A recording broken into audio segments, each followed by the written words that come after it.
24 super എക്സ്ക്ലൂസീവായി നേരത്തെ പറഞ്ഞ വാർത്ത പുറത്തുവിടുകയാണ്. വയനാട് സുൽത്താൻ ബത്തേരിയിലെ ഹേമചന്ദ്രന്റെ കൊലപാതകത്തിൽ ഞെട്ടിപ്പിക്കുന്ന വെളിപ്പെടുത്തലുമായി കേസിലെ മുഖ്യപ്രതി നൌഷാദ്. ഹേമചന്ദ്രന്റെ മരണവും മൃതദേഹം കുഴിച്ചിട്ടതും ഹേമചന്ദ്രനുമായുള്ള സാമ്പത്തിക ഇടപാടുകളുമെല്ലാം നൌഷാദ് 24നോട് വ്യക്തമാക്കി. ഹേമചന്ദ്രനെ കൊലപ്പെടുത്തിയതല്ല, ആത്മഹത്യ ചെയ്തതാണ് എന്ന അവകാശവാദം വിദേശത്തുള്ള നൌഷാദ് ആവർത്തിക്കുകയുമാണ്. അപ്പോ നൌഷാദിന്റെ വാദം എന്താ? ഇതിനകത്ത് കൊല നടന്നിട്ടില്ല, കൊലയല്ല നടന്നതെന്നുള്ളതാണോ നൌഷാദിന്റെ വാദം? അല്ല ഞങ്ങൾ ഇതില് ആകെ ഞാൻ പറയുന്ന ഇത്ര കാര്യമുള്ളൂ. കാരണം നമ്മളെ സിസ്റ്റത്തില് ഈ പണം കൊടുക്കാനുള്ള ഒരു വ്യക്തിന്റെ പറ്റി കൊണ്ട് ചെന്ന് കഴിഞ്ഞാൽ പോലീസ് സ്റ്റേഷൻ കേസ് എടുക്കാറില്ല, അത് കോടതിയിലേക്ക് വിടുന്നതാണ്. അപ്പൊ കോടതിയില് വർഷങ്ങളോളം നമ്മൾ നീണ്ടു നടക്കേണ്ടി വരും. അത് സ്റ്റേഷനിൽ ഒരു കേസ് എടുത്തിട്ട് അവര് ഒന്ന് അന്വേഷിച്ചിട്ട് അവരെ വിളിച്ചു വരുത്തി അങ്ങനെ എന്തെങ്കിലും ചോദ്യം ചെയ്യലൊക്കെ ഉണ്ടായിരുന്നെങ്കിൽ ഈ ബുദ്ധിമുട്ട് വരില്ലായിരുന്നു. ഒന്നാമത്തെ കാര്യം. രണ്ടാമത്തെ കാര്യം എന്താന്ന് വെച്ച് കഴിഞ്ഞാൽ ഞങ്ങൾ ഇവരെ തട്ടിക്കൊണ്ടുവരാനും ഇതേവരെ വിളിച്ചു വരുത്താനും ഒക്കെ ഉണ്ടായ കാരണം ഇയാളെ കിട്ടാതെ ഇയാളെ മുങ്ങി നടക്കുന്നതും കൊണ്ടാണ്.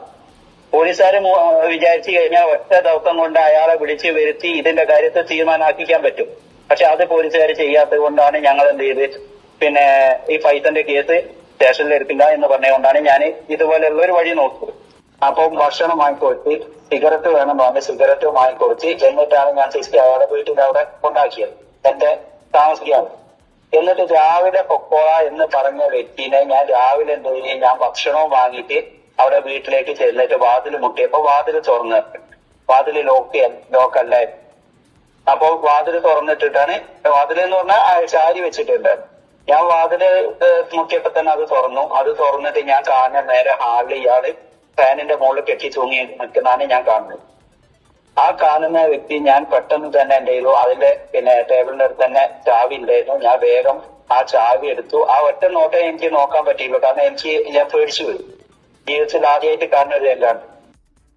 മൃതദേഹം കുഴിച്ചിട്ടത് താൻ ഉൾപ്പെടെയാണ് എന്ന് നൌഷാദ് പറയുന്നുണ്ട്. അതേക്കുറിച്ചുകൂടി പറഞ്ഞിരിക്കുന്ന വെളിപ്പെടുത്തലേക്കാണ് ഇനി.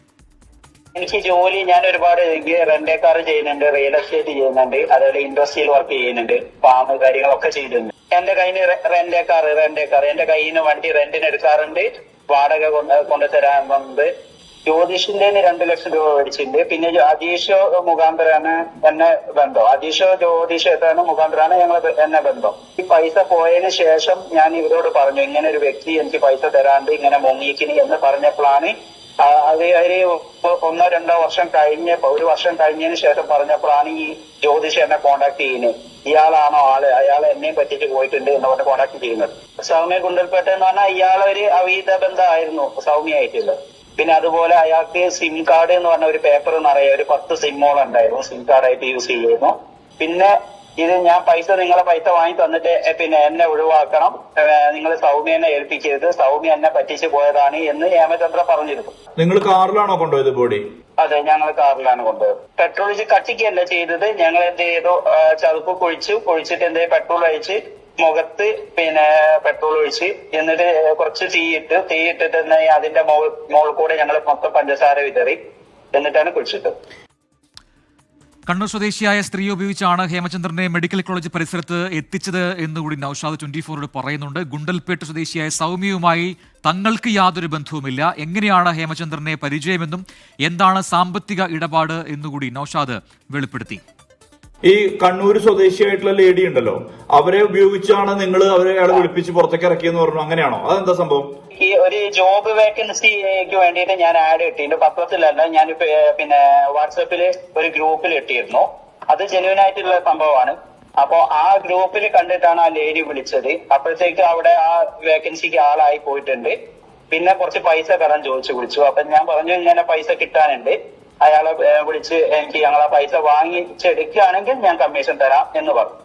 അങ്ങനെയാണ് ആ ലേഡി അയാളെ വിളിക്കുന്നത്. അയാളെ വിളിച്ച ഉടനെ അയാൾ തിരിച്ച് വിളിച്ച് അവരുമായിട്ട് ഒരു ഇടപാടായിട്ട് സംസാരിച്ച് ഇതുപോലെ തന്നെ ആ ലേഡി എന്നോട് പറഞ്ഞു, ഇതുപോലെ തന്നെ, അതായത് 1 ലക്ഷം രൂപ തന്നാൽ 5 ലക്ഷം രൂപ ബ്ലാക്ക് മണി ആയിട്ട് തരാം എന്ന് പറഞ്ഞിട്ടാണ് ആ ലേഡീനെ വിളിച്ചു വെച്ചത്. കാരണം ഞങ്ങൾ മർദ്ദിച്ചു, അത് ശരീരത്ത് മുറിവ് വരാനുള്ള മർദ്ദനം ഞങ്ങൾ ചെയ്തിട്ടില്ല, ഒന്നാമത്തെ കാര്യം.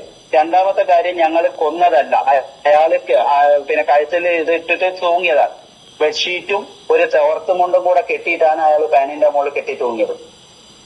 നിങ്ങളിത് അപ്പോ പോലീസിനെ അറിയിക്കാതിരിക്കാൻ എന്താ കാരണം? ആ സന്ദർഭത്തില് അതൊരു ചോദ്യമാണല്ലോ. ഞാൻ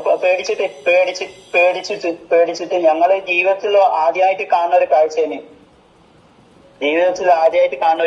ഈ കാഴ്ചയിൽ ഒരു സാധാരണക്കാരന് എന്താ ചെയ്യുക? കണ്ടു കഴിഞ്ഞാൽ പേടിച്ചു പോകും. ഞാൻ ആ പേടിക്കലില് ഞാൻ അത്രയും ടെൻഷൻ അടിച്ചൊരാവാം. അത് ഞാൻ ഉള്ളിലേക്ക് കയറി ഇത് കണ്ടവാണ് ഞാൻ താക്കോല് എടുത്തിട്ട് പൂട്ടിയിട്ട് ആ കെട്ട്, അതായത് ഈ ആളെ ബോഡി അയക്കുന്ന വരെ ഞാൻ കണ്ണ് ചുമ്മിയിട്ടാണ് ഞാൻ അയാളെ പിന്നെ അവിടുന്ന് ബോഡി അവിടുന്ന് പാനിന്റെ മുകളിൽ അയച്ചു ഇറക്കുന്നത്. കാരണം അത്രയും പേടിച്ചിട്ടാണ് ഞങ്ങൾ ഇതൊക്കെ ചെയ്യുന്നത്.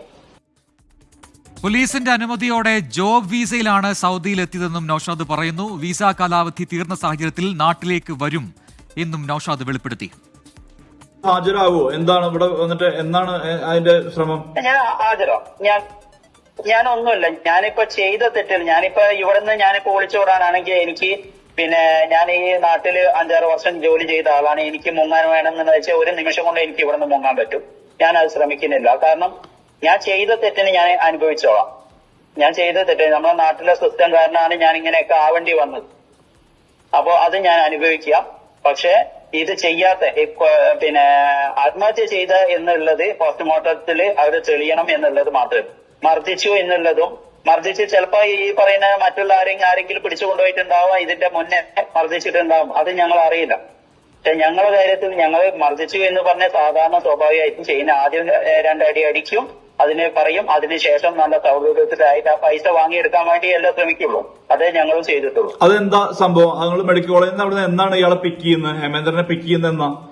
ആ ഡേറ്റ് ഏപ്രിൽ 19 എനിക്ക് കറക്റ്റ് ഡേറ്റ് ഓർമ്മയില്ല. അത് പോലീസുകാർക്ക് പറഞ്ഞത് എനിക്ക് ഓർമ്മയില്ല. പിക്ക് ചെയ്തിട്ട് അതിന്റെയൊക്കെ ലൊക്കേഷനും കാര്യങ്ങളൊക്കെ പോലീസുകാരുടെ കയ്യിലുണ്ട്. പിക്ക് ചെയ്തിട്ട് കാറിൽ ആ സമയത്ത് കാറിൽ ആരൊക്കെ ഉണ്ടായിരുന്നു? നിങ്ങളും അജേഷില്ല? അജേഷില്ല. ഇല്ല. അപ്പൊ നിങ്ങൾ രണ്ടുപേരും കൂടി വണ്ടി കയറ്റിട്ട് നിങ്ങൾ അടിച്ചു എന്ന് പറഞ്ഞു അല്ലേ?